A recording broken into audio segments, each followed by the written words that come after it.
በኮሜንት በኔጌቲቭ ኮሜንት ነው ራሷን ያጠፋችው የምትሉ ሰዎች አሰላሙ አለይኩም ወራህመቱላሂ ወበረካቱ። የተከበራችሁ ተመልካቾቼ እንደተለመደው በዛሬ ቪዲዮአችን እጅግ አሳዛኝና የሚነካን ቪዲዮ ይዤላችሁ መጥቻለሁ። እስከ ቪዲዮ ፍጻሜ ድረስ አብራችሁን ቆዩ። ቪዲዮውን ላይክ በማድረግ ጀምሩት። ለዚህ ቤት አዲስ ከሆናችሁ ሰብስክራይብ በማድረግ ቤተሰብ ይሁኑ። ቀጥታ ወደ ቪዲዮ እንገባለን። በኮሜንት በኔጌቲቭ ኮሜንት ነው ራሷን ያጠፋችው የምትሉ ሰዎች አንደኛ የቦኒን ታሪክ የማታውቁ ሰዎች ናችሁ። አታቋትም ቦኒን ማለት ነው። ሁለተኛ አፋን ኦሮሞ መስማት የማትችሉ ሰዎች ናችሁ። ልተርጉምላችሁ።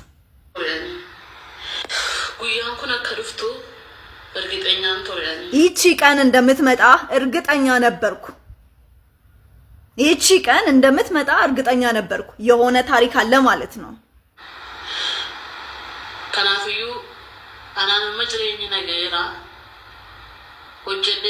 ከዚህ በኋላ ህይወት በቅቶኛል። ሰርቼ የምኖረውን ህይወት አይቻለሁ። ወርንድ ስንገድቺ ሰዲፋማ ማቲንኮ ቦሎቲኮ ህሪዮንዲኮ እንዲኬሰ ይፋሙ ጉዳና ጎዳ አናን ከናቦዴ ቦቆና ከናገኑ እኔ ከዚህ በኋላ እረፍት የሚሰጠኝ ጂዮካ ጋይለ ሶማኔ ስራም አይደለም ትዳርም አይደለም። ትዳርም አይደለም። ኮሜንት አላለችም። የእናንተ ኮሜንት አላለችም። ከነቦዴ ቦቆና ናገኑ ዱቆፋል ከዚህ በኋላ እረፍት ለኔ የሚሰጠኝ ብቸኛው ነገር ሞት ነው። ይሄ ነገር እንደሚመጣ አውቃለሁ። አንድ ሴት ከምትኖረው ወንድ ጋር ደስተኛ ከሆነች ዝና አላት። እቺ ልጅ ከመንገድ ላይ እግዚአብሔር ያነሳት ልጅ ነች። ቦኒ ማለት እንደ ወንድ ሰፈር ውስጥ ትዘል ከነበረው ትጠጣ ምን ትል ከነበረው እግዚአብሔር አክብሮ ትዳር ሰጥቷት ዝናን፣ ገንዘብን፣ መኪናን፣ ቤት እግዚአብሔር የሰጣት ሴት ነች። እግዚአብሔርን በጣም እያመሰገነች ትኖር የነበረች ልጅ ነች። ቦኒ ማለት እማታቋት ሰዎች ናችሁ ኤክስኪውዝ እያደረጋችሁ ያላችሁት። ፕሊዝ ሳምቲንግ ችግር አለ። እኔ ከባለቤቴ ጋር ከኑሮዬ ጋር ከምኔ ጋር ደስተኛ ከሆንኩ የሆነ መንገደኛ ኮሜንት ጻፈ ብዬ ራሴን ላጠፋ፣ ሊያውም ቦኒ እሳት ውስጥ አልፋ የመጣች ሴት ከስንት እሳት እግዚአብሔር አስመልጦ ዛሬ አክብሯት እግዚአብሔርን እያመሰገነች እየኖረች ያለች ሴት ነች። በእናንተ ኮሜንት ራሷን ያጠፋችሁ ወይስ ምን ለመደበቅ እየሞከራችሁ ነው? የጊዜ ጉዳይ ነው እንጂ የቦኒ ትክክለኛ እውነት መውጣቱ አይቀርም። ከባሏ ጋር ዋጡት፣ ብትፈልጉ ዋጡት። ችግር ነበረ። እኔ ግን አድማ በጣም ያሳዝናል። ልጆችሽን ማሳጣት ሃይማኖት ከአባቷ ጋር አድማ ነው እኔን እንዲህ የምታደርገኝ። እነዛን ማስበላችብኝ። አሁን ፎቶአቸው ሲለጥፍ በጣም ደነገጥኩኝ።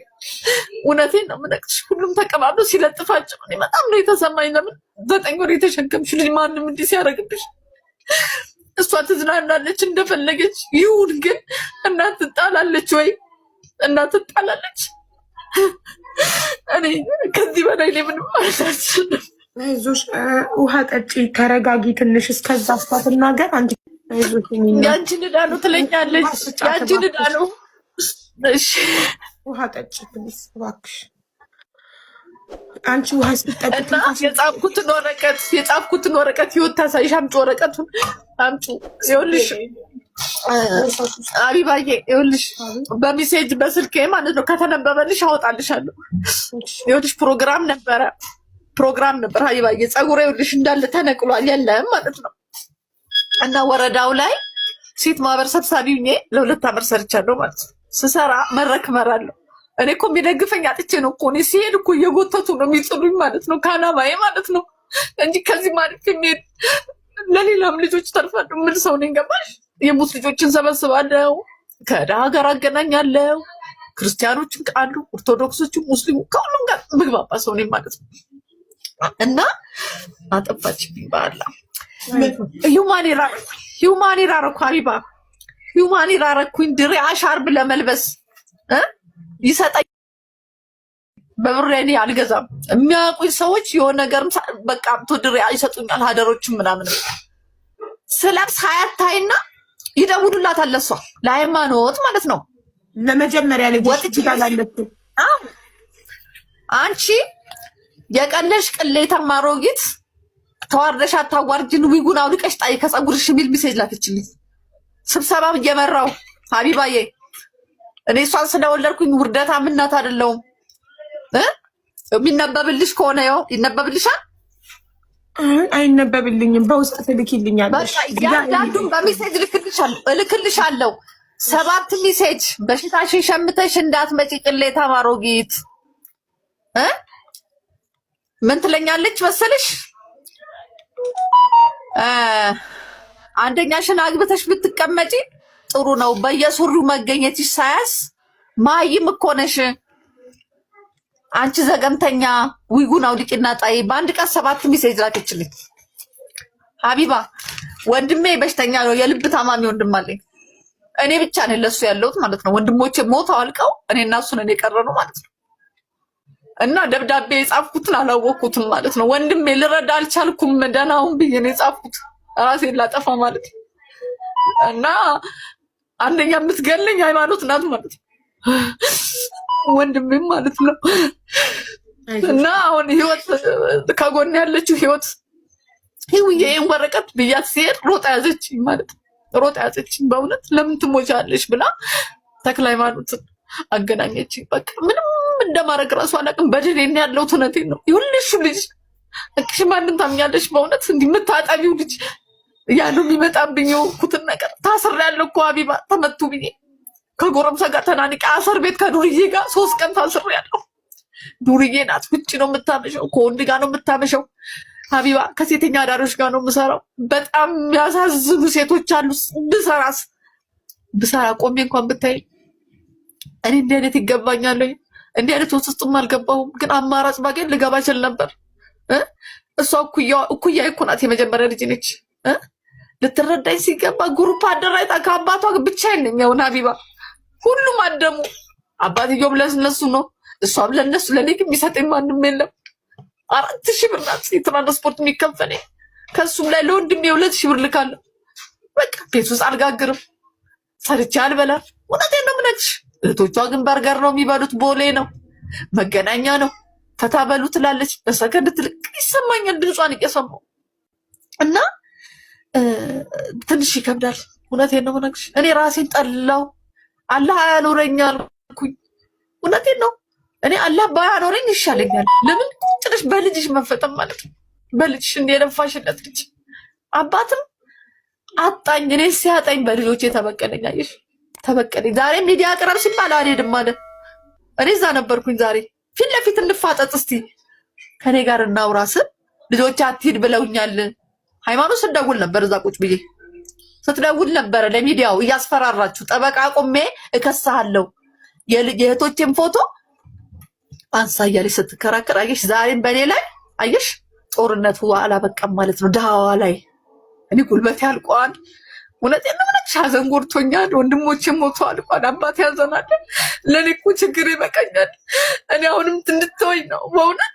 እኔም አሁንም ትተወኝ ሃይማኖት። እኔ አሁንም ኢትዮጵያ ሕዝብ ይፍረደኝ። እኔ አሁንም ዛሬም ማለት ነው ፎቶ እንጂ እኔ ፎቶ እኔ አላሳዘንኳትም። ፎቶን ያሳዘናል። ስም እኮ ይቀየራል። ነገ ጥሩ ነገር ሰርተሽ ትቀይራለሽ። ስም ሰው ከቦታ አይመለስም። ይቅርታና እናቴ አንቺ የቀረብሽው እግረኛ ሚዲያ ላይ ኢንተርቪው ላይ እኮ የልጆችሽ ፎቶ የለም።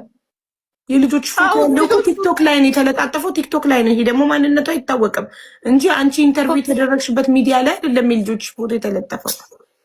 ቲክቶክ ላይ የማይታወቁ ሰዎች ስለለጠፉት ፎቶ እንዴት ነው አንቺ ልትወቅሽ የምትችይው?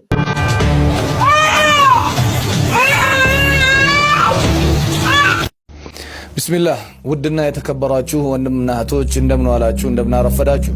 እንግዲህ አላህ ካለ ዛሬም በአዲስ ርዕስ ተገናኝተናል። ከዛ በፊት ግን ፎሎ ያላደረጋችሁ ፎሎ እንድታደርጉ፣ ፎሎ ያደረጋችሁ ደግሞ ወንድምና እህቶች ሪፖስት፣ ላይክ፣ ሼር አድርጉና ዳዕዋችን ለሌሎች ወንድምና እህቶች ተደራሽ እንዲሆን የበኩላችሁን አድርጉ እያልኩ ወደ ተነሳውበት መልእክት እመለሳለሁ። አላህ ካለ የዛሬው ርዕሴ የሚያጠነጥነው አውቃቱ ሸያጢን ወይም ደግሞ የሸያጢኖች ሰዓት የሚል ነው። ወንድምና እህቶች በዚህ ጉዳይ ላይ ሁላችሁም ትኩረት እንድታደርጉ ጥሬን አስተላልፋለሁ። ለምን አብዛኛው ሙስሊም ወንድምና እህት የሚዘናጋበት ሰዓት ነው። እነዚህ ወቅቶች 3 ወቅቶች ናቸው። በእነዚህ 3 ወቅቶች ላይ ራሳችንን፣ ንብረታችንን፣ ቤተሰባችንን መጠበቅ ግድ ስላለብን ነው። ይህንን ያልኩት ረሱሉ አለይሂ ሰላቱ ወሰላም ስላመላከቱን ነው። ወንድምና እህቶች የመጀመሪያው ወቅት ወቅቱል ጉሩብ ሸምስ ፀሐይ ስትጠልቅ ጊዜ አሉ ረሱል አለይሂ ሰላቱ ወሰላም። ሸይጣን ከነግብረ አበሮቹ ይወጣል። የዛኔ መዲና ከተማዋን ሁሉ ያስሳል። በዛ ሰዓት የተዘናጉ ሰዎችን የሚያጠቃበት ሰዓት ነው። ልጆቻችሁን ወደ ቤት አስገቡ፣ የምግብ ዕቃዎቻችሁን ክደኑ፣ በራችሁን ዝጉ። ከዛ በኋላ ሸይጣን እናንተ ላይ ተንኮል ከማድረስ አላህ ይጠብቃችኋል አሉ። አንደኛው ወቅት ፀሐይ ሲገባ የመግሪብ ወቅት ሸይጣን ኢንቲሻር የሚሆንበት ወቅት ስለሆነ ሁላችንም ንብረታችንን፣ ልጆቻችንን እንሰብስብ። ሁለተኛው ወቅት ባዕደ ሰላተል ኢሻ ከኢሻ ሰላት በኋላ ወደ ተለያየ አቅጣጫ መሄድ ወንድሞቼ ረሱል አለይሂ ሰላቱ ወሰላም ከልክለዋል። ኢብሊስ ወይም ደግሞ ሸይጣን በዛ ሰዓት ኢንቲሻር ይሆናል። የሚዟዟርበት የሱ ሰዓት ነው።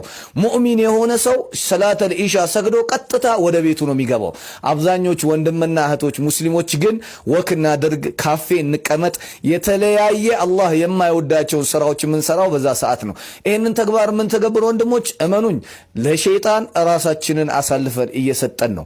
የትም ይሁን ነሺዳ ያለበት፣ ሰርግ ያለበት፣ ጫጫታ ያለበት አላህ የማይወድሳበት ቦታ ከሆነ ያላችሁት ራሳችሁን አሳልፋችሁ ለሸይጣን እየሰጣችሁ ነው።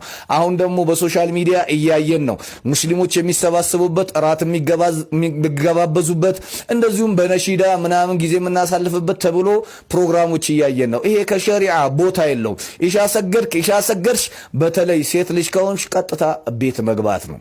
ሶስተኛው ከእራት በኋላ ወሬ እንድናበዛ ረሱል አለይሂ ሰላቱ ሰላም አልፈቀዱልንም። የዛን ሰዓት ቀጥታ ወደ መኝታ ነው የተፈቀደው። ከዛ በኋላ ራሳችንን ባልሆነ ጉዳይ ላይ ካርታ በመጫወት ወሬ በማውላት ቴሌቪዥን የማይረባ ነገር በማየት ካሳለፍን እመኑኝ ኢብሊስ በእኛ ህይወት ውስጥ ተጽዕኖ ያሳድራልና በእነዚህ ወቅቶች ላይ ራሳችንን እንጠብቅ። አሰላሙ አለይኩም ወራህመቱላሂ ወበረካቱሁ።